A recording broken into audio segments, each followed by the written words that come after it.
Assalamualaikum warahmatullahi wabarakatuh. Halo teman-teman semua, perkenalkan nama saya Apriyanti Karmila.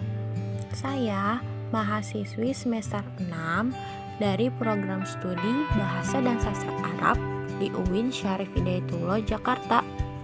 Video ini dibuat dalam rangka memenuhi tugas pada mata kuliah kodikologi di program studi Bahasa dan Sastra Arab Fakultas Adab dan Humaniora di UIN Syarif Hidayatullah, Jakarta yang diampu oleh Bapak Muhammad Nida Fadlan, MHum.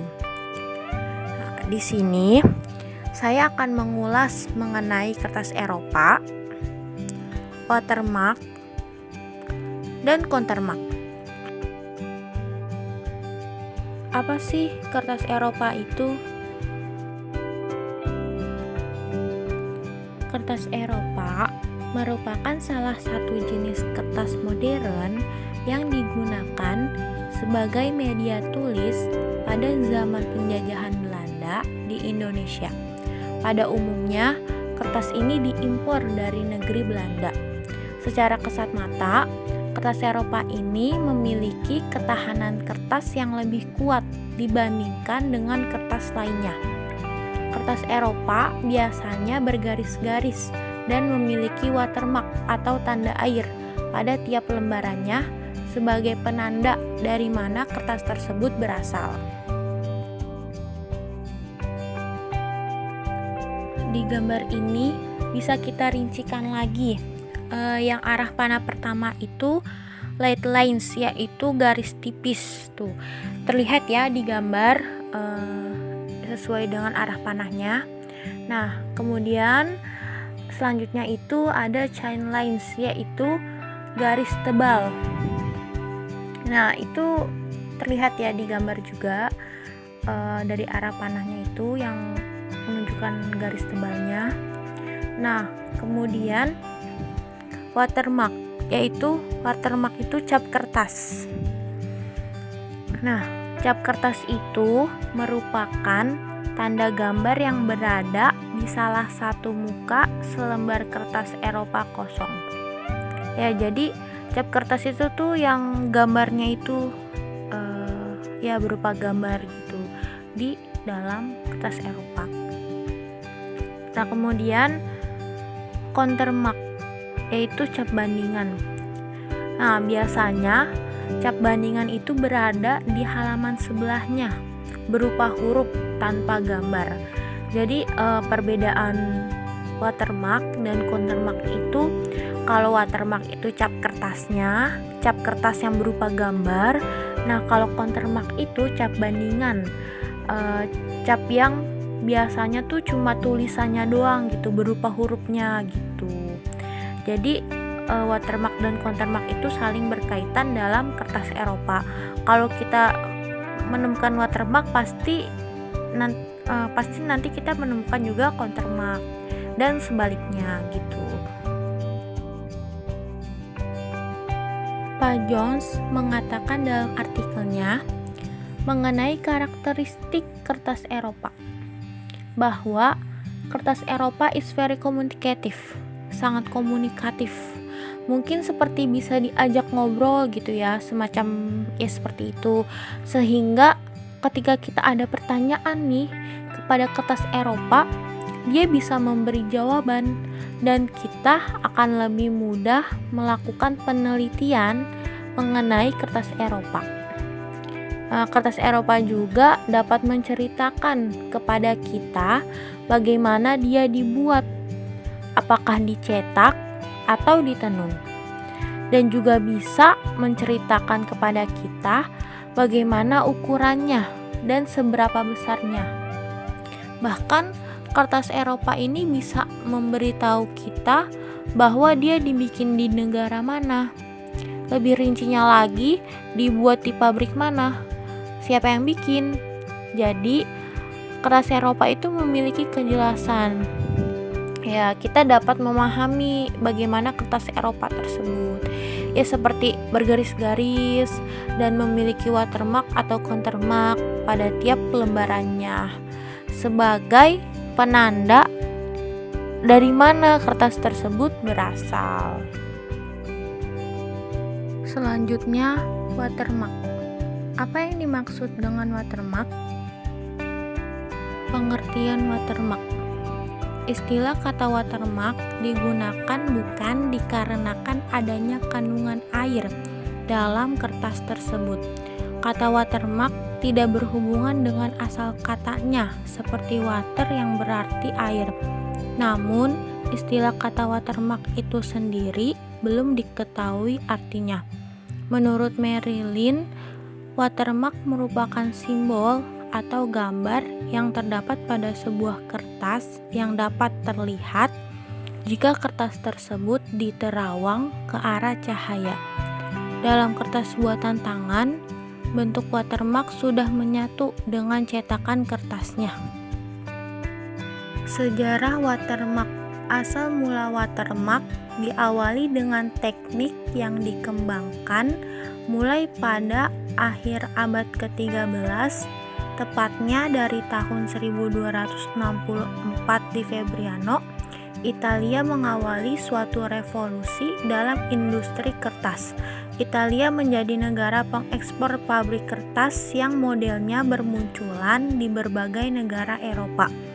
Abad pertengahan, di antara abad ke-8 atau ke-14, Eropa membuat kertas watermark yang digunakan dalam manuskrip seperti yang ditunjukkan pada Mr. Rabat BGA D529 dari tahun 1349. Dari akhir abad ke-10 atau abad ke-16 dari tahun 1550 sampai sekitar tahun 1650.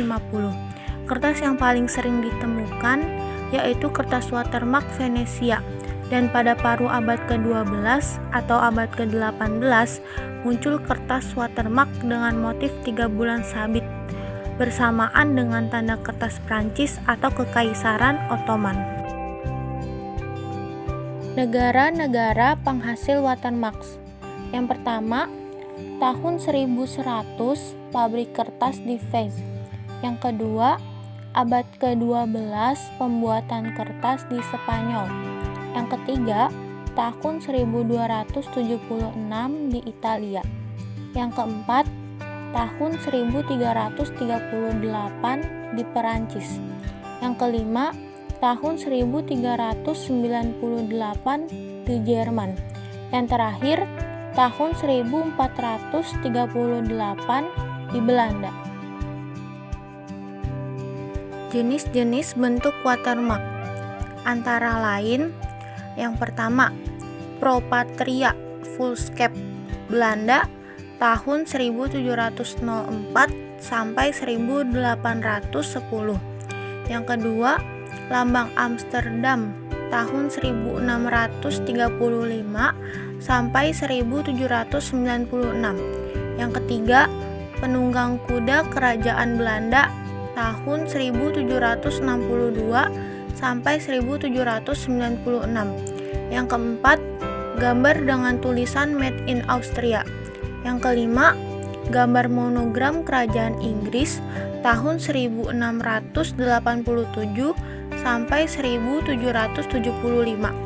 Yang keenam, Strasbourg Lily abad ke-17. Yang ketujuh, gambar 7 provinsi singa pedang tahun 1656 sampai 1800. Yang terakhir, sarang lebah Tuan Hong tahun 1683 sampai 1807. Jadi di sini ada gambar watermark dari 4 kertas yang berbeda. Di situ kita sudah bisa lihat yang dari lingkaran berwarna hijau, lingkaran berwarna biru, lingkaran berwarna merah, dan lingkaran berwarna kuning. Masing-masingnya itu berbeda ya gambarnya. Sudah terlihat juga jelas gambar dari masing-masing kertas. Manfaat watermark. keberadaan watermark akan membantu dalam mengetahui umur suatu naskah. Tanda atau lambang pabrik pembuat kertas tersebut yaitu dengan memakai daftar cap, sehingga dapat diketahui pada tahun berapa kertas tersebut dibuat. Dengan kata lain, watermarks atau cap air yaitu lambang pabrik pembuat kertas yang menunjukkan tahun pembuatan kertas. Jadi adanya watermark ini sangat bermanfaat ya, untuk kita bisa mengetahui kapan kertas itu dibuat gitu, di tahun berapa, di pabrik mana gitu. Jadi kita bisa tahu nih jelasnya, oh jadi kertas ini dibuat di tahun segini, kertas ini dibuat di pabrik ini gitu. Itu karena adanya watermark. Jadi dia sangat berperan penting untuk kita mengetahui tahun pembuatan dan pabrik pembuatan kertas tersebut.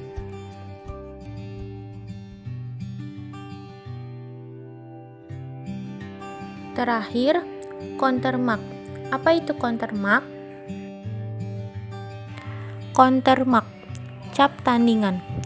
Cap tandingan dalam kertas Eropa biasanya berupa huruf-huruf inisial atau rangkaian kata tertentu. Watermark dan countermark selalu berpasangan pada kertas Eropa.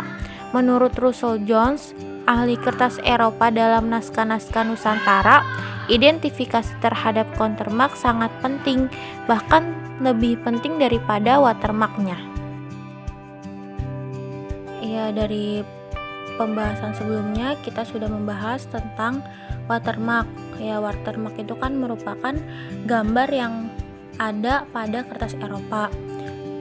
Sedangkan countermark itu merupakan tulisannya. Jadi sudah kita lihat di gambar itu yang sudah dilingkari merah, berwarna merah dan warna kuning, itu merupakan tulisan dari kertas Eropa ya, atau bisa juga disebut dengan countermark. Jadi seperti itu bedanya. Tapi mereka memang saling berkaitan. Cuma yang membedakan antara gambar dan tulisan saja. Cukup sekian ulasan saya mengenai kertas Eropa, watermark, dan countermark. Semoga ulasan saya bermanfaat dan menambah pengetahuan baru. Terima kasih sudah berkenan nonton video saya. Akhirul kalam, wassalamualaikum warahmatullahi wabarakatuh.